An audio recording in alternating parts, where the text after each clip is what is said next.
Welcome to Equip, Build, and Mature. Today, this Saturday, I want to do an overview of one of the books of the Bible. Today, we'll be looking at 1 Corinthians. And as usual, we'll ask 5 questions of this document. First question, who wrote the document or the letter of 1 Corinthians? What we have is 1 Corinthians. Now, most scholars accept that Paul wrote this letter, but it was not the first letter that Paul wrote to Jesus' disciples at the city of Corinth. 1 Corinthians chapter 5, verse 9, this is what he says. I wrote to you in a letter not to associate with sexually immoral people. So we know that Jesus' disciples at Corinth misunderstood an earlier letter that Paul had written. Then in 1 Corinthians chapter 5, verses 10 to 11, he wrote, I did not mean the immoral people of this world, or the greedy, or the swindlers, or idolaters. Otherwise, you would have to leave the world. But actually, I wrote to you not to associate with anyone who claims to be a brother or sister and is sexually immoral, or greedy, an idolater, or verbally abusive, a drunkard, or a swindler. Do not even eat with such a person.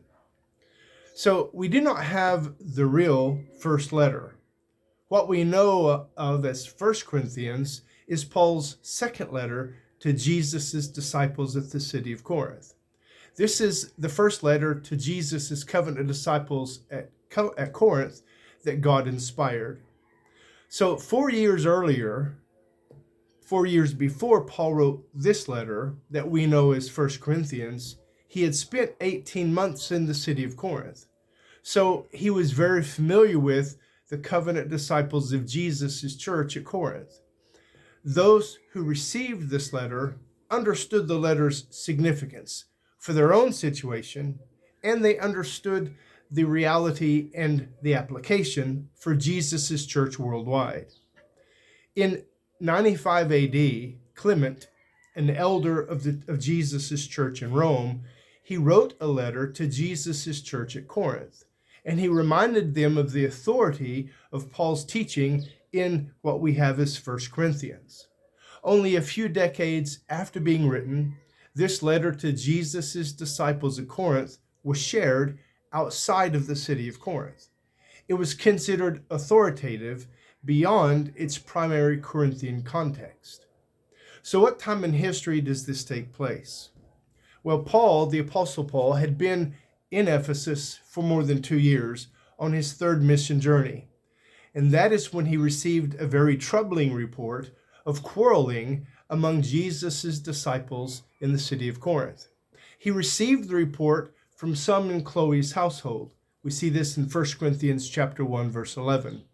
The church Jesus had recently established, we read of that in Acts chapter 18, verses 1 through 17. That church had already developed deep divisions in the city of Corinth. So this situation required immediate action. And the Apostle Paul wrote his letter in AD 55. At that time, he was already planning to leave Ephesus to go to Macedonia.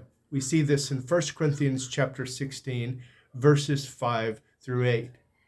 So why is this letter to the Corinthians, what we have as our 1 Corinthians, why is it so important? Well, 1 Corinthians has a very direct discussion about Jesus' community of faith and the issues that impacted real people in the first century. Jesus' family of faith at Corinth was rotting from various sins. Paul provided an important model for how Jesus' disciples should handle the problem of sin that was infecting them from inside. Now, Paul did not ignore the rupture or the immorality in Jesus' church. He wrote directly about the issues. With great courage, he called Jesus' disciples at Corinth to be pure. And Paul made it very clear that he was really willing to risk the good opinion of some to help cleanse, get rid of the sin that was destroying Jesus' church. So what is the big idea in this letter?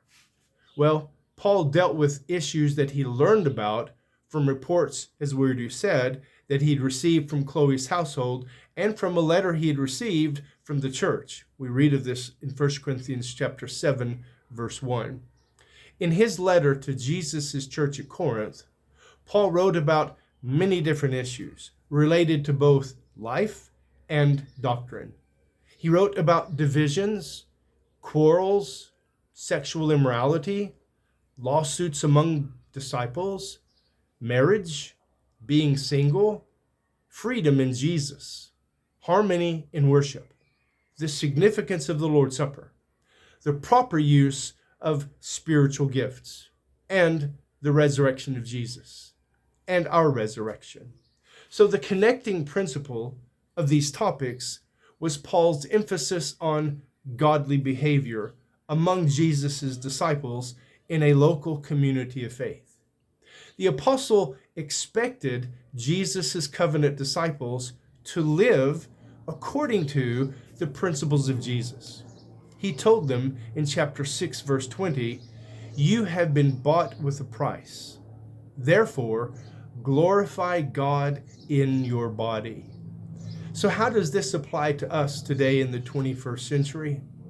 Well, the city of Corinth was a large international metropolis filled with people from different backgrounds. Idol worship of gods like Aphrodite was very important in the city.